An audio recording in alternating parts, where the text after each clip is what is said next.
నిహారిక నా భర్త కోసం ఇలా మాట్లాడుతుందని అసలు ఊహించలేదు అన్నట్టుగా ఉపాసన కొణిదెల ఆమె ఇన్‌స్టాగ్రామ్ అకౌంట్ ద్వారా ఓ పోస్ట్‌నైతే షేర్ చేశారు. నిన్న రామ్ చరణ్ గారు ఆయన బర్త్‌డేని సెలబ్రేట్ చేసుకున్నారు. నిన్న శ్రీరామనవమి సందర్భంగా ఆయన బర్త్‌డేకి సంబంధించి మెగా ఇంట్లో కొన్ని పూజలు కూడా జరిగాయి. వాటికి సంబంధించిన వీడియోస్‌ని చిరంజీవి గారు ఆయన సోషల్ మీడియా ద్వారా షేర్ చేశారు. ఇకపోతే ఫ్యాన్స్ అందరూ ఆయనకి ఓ ఈవెంట్‌ని కండక్ట్ చేయగా, ఆ ఈవెంట్‌కి నిహారిక అలానే సుష్మిత కొణిదెల గారు వీళ్ళందరూ కూడా హాజరయ్యారు. ఇంక నిహారిక కొణిదెల స్టేజ్ పైన ఆమె మాటలతో ఫ్యాన్స్‌ని ఫిదా చేసేసిందని చెప్పాలి. అయితే నిహారిక ఆమె అన్నయ్య అయిన రామ్ చరణ్ గారి కోసం మాట్లాడుతూ ఆయన భార్యకు ఎంతో రెస్పెక్ట్ ఇస్తారు.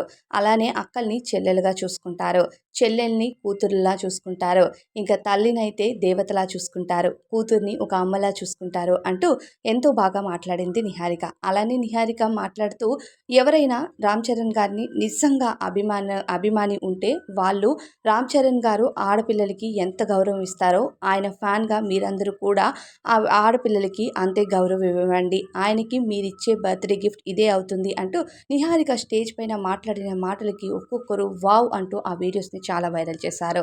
దీంతో ఉపాసన గారు కూడా ఆమె సోషల్ మీడియా ద్వారా షేర్ చేస్తూ మేము మా ఫ్యామిలీలో ప్రతి ఒక్కరం కూడా నిహారికను ఒక బిడ్డలాగే చూసుకుంటాము. You are always our baby అన్నట్టుగా ఆ వీడియోని ఆమె సోషల్ మీడియా ద్వారా ట్యాగ్ చేస్తూ ఓ కామెంట్ అయితే చేశారు ఉపాసన గారు.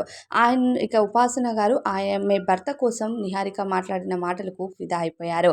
ఆమె ఒక్క పోస్ట్‌తోనే ఆమె భర్త కోసం మాట్లాడిన మాటలకి ఫిదా అయినట్టుగా అందరికీ అర్థమైపోయింది. అయితే నిహారిక ఇంత చక్కగా మాట్లాడడంతో మేమెప్పుడూ నిహారికని ఒక అన్నబిడ్డలాగే చూసుకుంటాము. ఇప్పుడైనా, ఎప్పుడైనా సరే ఆమె మా కూతురు లాంటిదే. డాటరే. She is so sweet and she is always true అంటూ కూడా ఒక పోస్ట్‌నైతే చేయడం జరిగింది ఉపాసన గారు.